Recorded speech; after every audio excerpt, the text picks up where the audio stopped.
Assalamualaikum warahmatullahi wabarakatuh.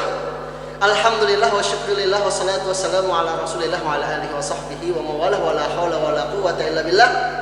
Allahumma zidna ilman wa taqan wa salahan ya rabbal alamin. Allahumma la sahla illa ma ja'altahu sahla wa anta taj'alul hazna idza syi'ta sahla. Alhamdulillah teman-teman semuanya, kita bisa bertemu kembali dalam mata pelajaran AKM atau Akidah dan Kemuhammadiyahan di pertemuan kedua kali ini.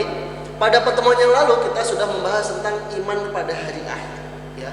Yang mana ringkasan materinya adalah kita harus mempercayai bahwa akan datang itu yang namanya hari akhir, dan kita juga harus mempercayai akan adanya kehidupan setelah kita meninggal.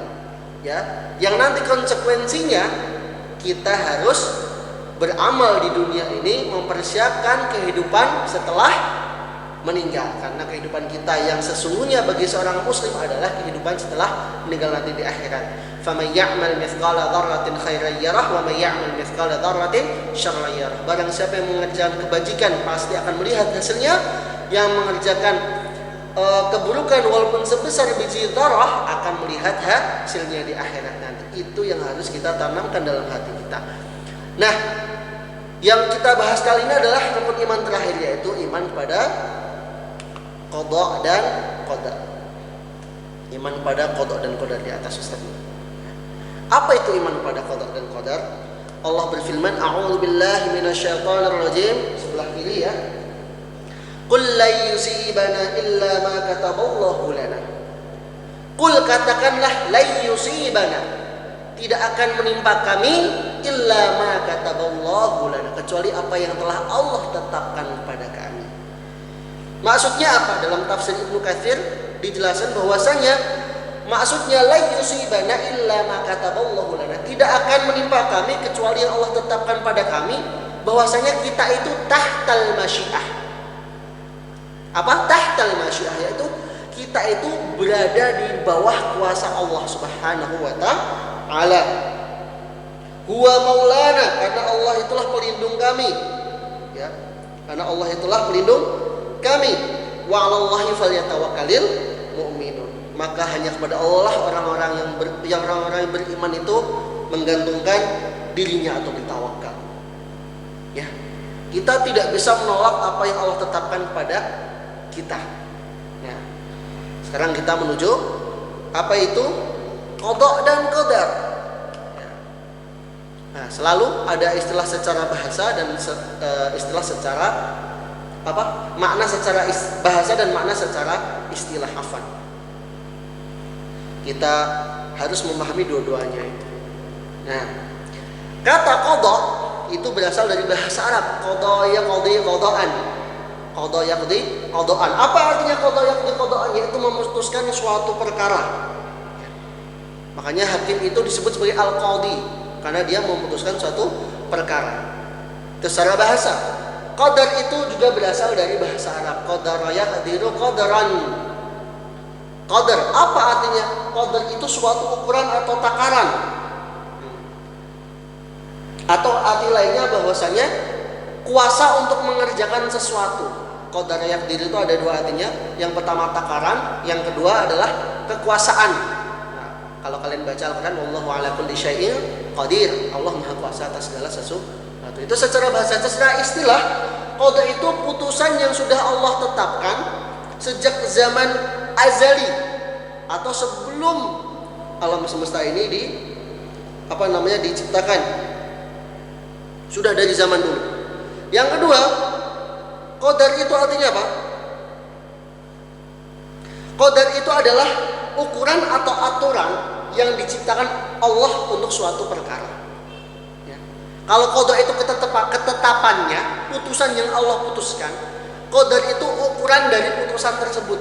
Ukuran ya banyak sedikitnya, besar luasnya misalkan. Misalkan Allah memutuskan untuk menciptakan alam semesta. Berarti luas alam semesta Allah yang menentukan. Isi dari alam semesta apa saja Allah yang menentukan. Itu makna qada dan qadar ya, secara istilah. Selanjutnya, apa makna kita beriman pada qada dan qadar? Apa maknanya? Apa sih maksudnya kita beriman pada qada dan qadar itu? Yang pertama, Iman kepada qada dan qadar adalah percaya sepenuhnya bahwasanya Allah telah menetapkan segala ketentuan. Allah itu yang menetapkan. Juga undang-undang, peraturan hukum untuk segala sesuatu yang ada di alam semesta ini sudah Allah tetapkan dari zaman dahulu. Dan juga sebab akibat yang mengikat segala sesuatu yang terjadi di dunia ini itu sudah Allah tetapkan.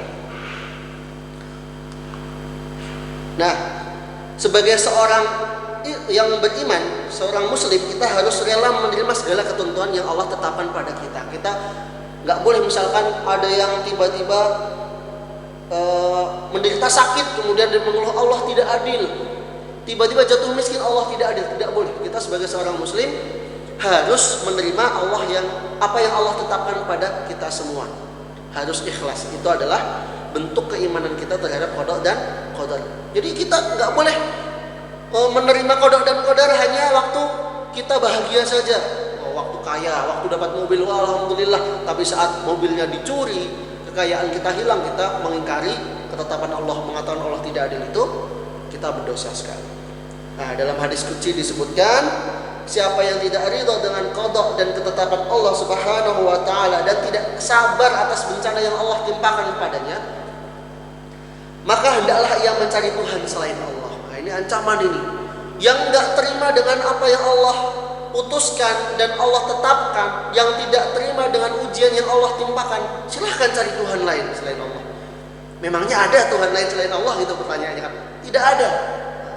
Saat kalian beriman, berislam, kalian pasti yakin tidak ada Tuhan selain Allah. Makanya kita harus ikhlas menerima segala yang Allah putuskan. Ya. Contohnya, iman kepada qada dan qadar itu kita yakin dan percaya dengan sepenuh hati bahwa Allah itu telah menentukan segala sesuatu bagi makhluknya.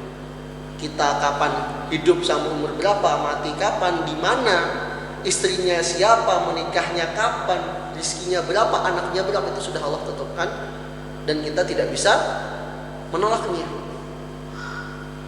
Gitu. Nah, Allah jelaskan dalam surat An-Nur ayat 12 sampai 14, bisa kalian baca di Al-Qur'an nanti. Contohnya seperti ini. Dan sesungguhnya kami, Allah telah menciptakan manusia itu dari saripati yang berasal dari tanah. Manusia itu diciptakan dari tanah, maksudnya dari nutrisi yang kita makan sehari-hari maksudnya. Bagaimana Allah menciptakan manusia dari nutrisi yang kita makan? Yaitu dengan menjadikan nutrisi itu menjadi, mohon maaf, air mani untuk laki-laki dan sel telur untuk perempuan. Kemudian kami jadikan saripati itu air mani yang disimpan dalam tempat yang kokoh di dalam rahim. Kemudian apa? Kemudian air mani itu dijadikan segumpal darah, mudghah, segumpal darah. Lalu segumpal darah dijadikan segumpal daging. Kemudian dijadikan tulang belulang. Kemudian tulang belulang itu dibungkus dengan daging lagi, dan Allah jadikan dia makhluk yang berbentuk lain menjadi manusia. Hewan juga sama, tumbuhan juga sama, tumbuh seperti itu. Maksudnya apa? Dari ayat tersebut kita pahami bahwasanya manusia itu sebelum dilahirkan, dia tidak tahu bakal lahir di mana, orang tuanya siapa, rupanya, fisiknya seperti apa. Jadi kita tidak bisa milih, wah seandainya saya lahir jadi anaknya presiden, nggak bisa milih kayak gitu. Wah seandainya saya lahirnya di Mekah, nggak bisa kayak gitu. Wah seandainya saya lahirnya punya bulu mata yang lentik, badan tinggi, tidak gendut misalkan, kulit putih, tidak bisa. Kita tidak bisa menentukan. Itu yang dimaksud dengan qada dan qadar Allah. Allah sudah menetapkan apa yang ada untuk kita. Misalkan seperti Ustaz diciptakan dengan berkulit gelap, ini sudah ketetapan Allah. Kita harus mensyukuri dan menerimanya. Dan qadar atau takdir itu ada tingkatannya. Yang pertama al-ilmu. Apa maksudnya al-ilmu itu? Bahwasanya Allah mengetahui segala hal yang ada di alam semesta ini. Allah itu selalu mengetahui perkara makhluk-makhluknya, baik yang sudah terjadi, yang sedang terjadi, maupun yang akan terjadi. Allahu ya'lamu ma hadath wa ma yahdus wa ma sayahdus. Yang sudah terjadi, yang sedang terjadi dan akan terjadi, Allah mengetahui semuanya. Yang kedua, al-kitabah, bahwasanya Allah itu sudah menulis segala ketetapan dan mencatatnya di Lauh Mahfuz. Lauh Mahfuz itu suatu kitab yang terjaga yang Allah simpan, ya. Fi Lauhin Mahfuz kalau kalian baca. Al-masyiah. Nah, al-masyiah itu artinya kehendak. Sya'a yasha'u. Kehendak, bahwasanya Allah Maha berkehendak terhadap segala sesuatu. Kalau Allah sudah berkehendak, ini ya bakal terjadi. Idza arada syai'an ayyaqula kun fayakun. Terjadilah gitu. Apa yang ada di langit dan bumi segalanya, jika Allah sudah berkehendak akan terjadi. Dan tidak ada sesuatu pun yang terjadi tanpa kehendak Allah. Tidak bisa dilepaskan dari kehendak Allah. Yang keempat adalah Al-Khaliq, bahwasanya Allah ini satu-satunya yang menciptakan dan satu-satunya yang memelihara. Yang menciptakan Allah itu Al-Khaliq, dan yang memelihara bahwa Allah itu Ar-Rabb, yang memelihara alam semesta, yang memberi rezeki dan sebagainya. Nah, contohnya nih, contoh peristiwa yang berhubungan dengan qada dan qadar. Nah, pertama, Allah menetapkan hendak menciptakan khalifah, inni ja'ilu fil ardi khalifah. Itu kan di ayatnya surah Al-Baqarah, kalian bisa baca.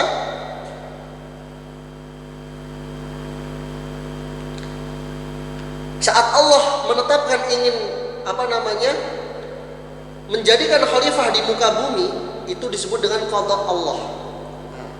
Dan untuk menunjukkan qadanya, Allah menciptakan manusia pertama, yaitu siapa? Adam dan Hawa. Dan diberikan yang namanya hawa nafsu. Supaya apa? Supaya berkembang biak. Itu disebut qada. Allah menetapkan ingin menjadikan khalifah, maka Allah menciptakan Adam dan Hawa dengan hawa nafsu, supaya terlahir keturunan.